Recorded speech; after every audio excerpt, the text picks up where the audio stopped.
Tak lama berselang usai lagu Bayar, Bayar, Bayar jadi sorotan, Kapolri menyatakan akan mengajak grup band Sukatani menjadi duta Polri.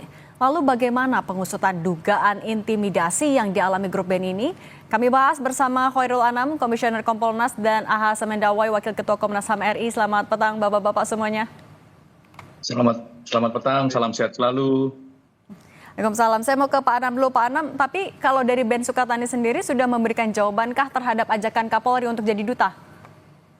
Belum ada jawaban ya. Saya kira itu kebebasan dia untuk memilih ya apakah dia mau ataukah tidak.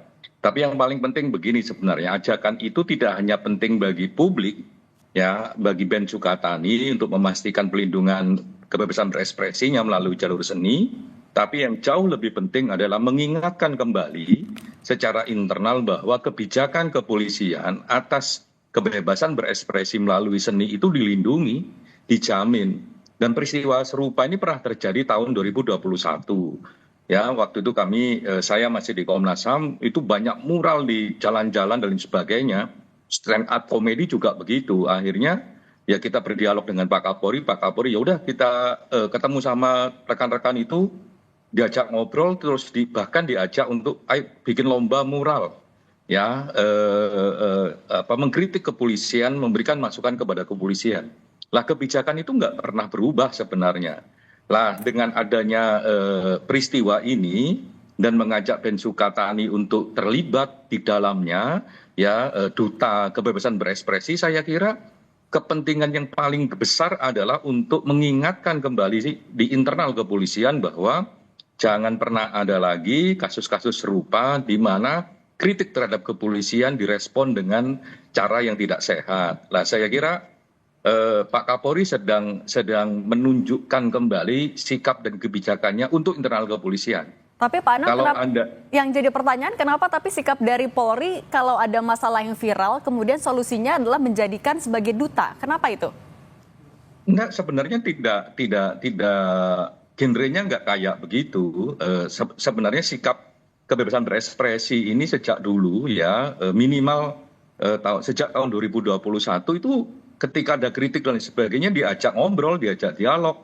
Bahkan karena ini salurannya adalah kesenian, ya diajak lomba untuk memperbanyak orang yang kreativitasnya ada, terus saluran kritiknya juga ada. Lah ini yang hilang di tubuh anggota kepolisian, dan saya kira Pak Kapolri sedang mengingatkan kembali. Bahkan sebenarnya kalau kritik-kritik melalui non kesenian ya dengan tajam gitu dari korban dan sebagainya, dari masyarakat dan sebagainya, lebih banyak dan lebih keras. Dan itu responnya tidak dengan menjadikan mereka duta, meresponnya dengan memeriksa anggota, bahkan anggotanya ada yang di PTDH, dipecat. Salah satu contohnya misalnya, ya ini yang terjadi di Jawa Tengah yang masuk polisi 900 juta jual sawah itu, anggota kepolisian yang melakukan pelanggaran ya dipecat. Terus kasus DWP yang melakukan pemerasan yang juga dipecat. Jadi tergantung genrenya. Oke, saya mau tanya tanggapannya kalau dari Pak Semendawai. Sebenarnya Kapolri bilang tidak anti kritik, tapi langkah menjadikan band Sukatani sebagai duta. Tanggapan Anda seperti apa? Yang pertama, kalau Komnas HAM mengapresiasi pernyataan Pak Kapolri bahwa polisi tidak anti kritik, dan saya kira itu sejalan dengan kebebasan berpendapat dan berekspresi. Itu yang pertama. Yang kedua, Komnas HAM juga melihat bahwa jangan sampai terulang kembali nih praktek pembatasan berekspresi ini dengan kita ingin mendapatkan informasi yang lebih lengkap kepada instansi yang bertemu dengan mereka sehingga menyebabkan mereka kemudian menarik lagu-lagunya gitu ya. Nah, jadi itu yang dikerjakan Komnas, tapi kemudian kalau Pak Kapolri menjadikan mereka sebagai duta, saya kira menurut saya baik-baik aja, dan itu bagus apabila kemudian mereka memang bisa menampilkan lagu-lagu yang tadinya dilarang atau dibatasi untuk tidak ditampilkan, kemudian setelah mereka dijadikan duta, kemudian mereka bisa mementaskan kembali lagu-lagu tersebut. Bahwa kalau memang itu terjadi, berarti kan memang kebebasan berekspresi dan anti kritik, bahwa kepolisian tidak anti kritik, itu kan bisa terbukti gitu. Jadi sebenarnya Oke. kalau kita lihat secara positif, kalau betul mereka bisa dijadikan duta, kemudian mereka bisa menyanyikan lagu-lagu yang dalam tanda kutip itu menyebabkan beberapa pihak tidak berkenan, kemudian ternyata mereka bebas menampilkannya kembali dan dijamin kebebasannya oleh Pak Kapolri, itu satu langkah yang bagus dan mudah-mudahan kebijakan semacam itu bisa dilakukan secara konsisten gitu. Oke. Pak Anam, tapi yang juga jadi pertanyaan, kalau misalnya menjadikan duta, oke itu satu langkah oleh polisi, tapi bagaimana memastikan kalau setelah itu ya tidak anti kritik ini bisa dijamin oleh Polri terhadap semua masyarakat? Sebenarnya langkah yang signifikan diambil kurang lebih 2 bulan atau 3 bulan yang lalu. Ya, saluran-saluran kontrol terhadap anggota kepolisian yang melakukan pelanggaran, ya itu serius sekali dibuka oleh Kapolri. Bahkan memerintahkan setiap propam, mulai dari kadif propam, kabid propam di level Mabes sampai level Polres, Polda, Polres itu diminta untuk membuka hotline. Nah, itu sebenarnya apa ya, jauh lebih signifikan sebenarnya, membuka diri untuk bagaimana masyarakat kalau ada anggota kepolisian yang berbuat nakal, berbuat tercela, ya silakan langsung lapor ke Propam. Menurut saya langkah ini memang signifikan. Tapi Pak Ya. Anam, kalau misalnya Kapolri sudah memastikan itu oke, tapi kan ini ada contoh kasus di Bensukatani, apakah artinya instruksi dari Kapolri tidak sampai ke seluruh anggota di daerah juga? Nah, ini memang dilema dalam konteks cyber ya. Memang belum ada satu acuan yang signifikan ya di rekan-rekan cyber yang memahami bagaimana pasal 19 Konvensi Hak Sipil Politik, pasal 18, pasal 20 itu dipahami dengan sangat mendalam dan ini memang harus kita perkuat. Artinya apa? Saya mau kepingin mendudukkan bahwa kebebasan berekspresi itu bagian dari partisipasi publik. Ya, di undang-undang kita dianggap sebagai partisipasi terhadap penyelenggaraan pemerintah oleh masyarakat. Dan itu bahkan diakui sebagai partisipasi pembangunan. Nah, oleh karenanya, ya sikap kedewasaan inilah jadi penting untuk kita semua. Nah, namun demikian, ya kebebasan berekspresi itu menurut Konvensi Hak Sipil Politik juga bisa diatur gitu. Dia tidak boleh menyuarakan ras ya dan etnis gitu, itu nggak boleh misalnya. Propaganda kebencian juga nggak boleh. Lah itu aja sebenarnya aturannya.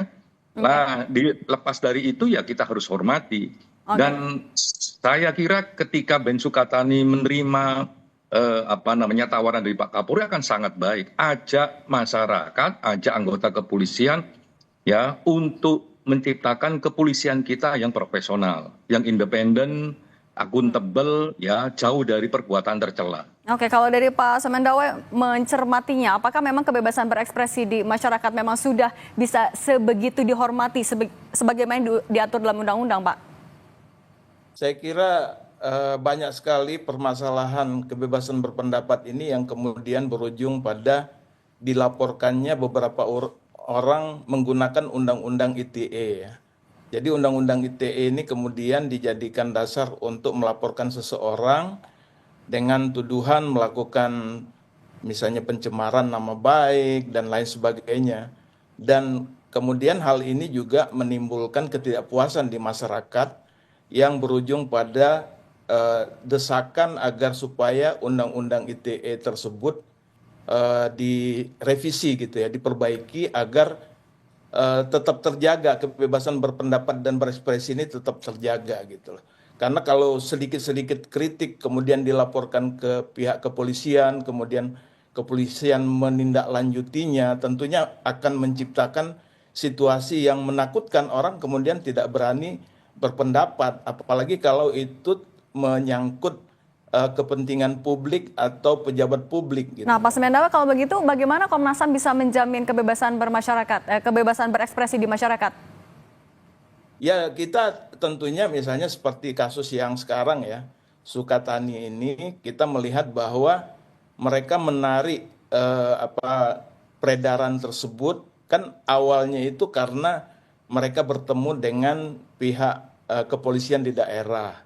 Nah, karena itu kami juga ingin menelusuri itu lebih lanjut bagaimana prosesnya kok sampai kemudian mereka menarik diri meskipun mereka mengatakan itu secara sukarela dan sebagainya, tapi kita lihat juga tadi meskipun mereka bisa tampil tetapi tidak lagi menampilkan lagu bayar-bayar. Padahal lagu bayar-bayar itu sendiri katanya informasinya juga sebenarnya bukan hanya untuk kepolisian Indonesia, tetapi itu lagu dari negara lain yang ditranslate ke Indonesia gitu kan. Jadi sebenarnya ini kan persoalan yang universal ya, persoalan internasional juga gitu loh. Oke. Nah, jadi karena itu kalau kami menilai bahwa kita harus lihat lagi ini apa alasannya sehingga ada pemanggilan semacam ini kan harusnya tidak terjadi ini. Oke, baik. Pak. Dan ya. Oke, baik.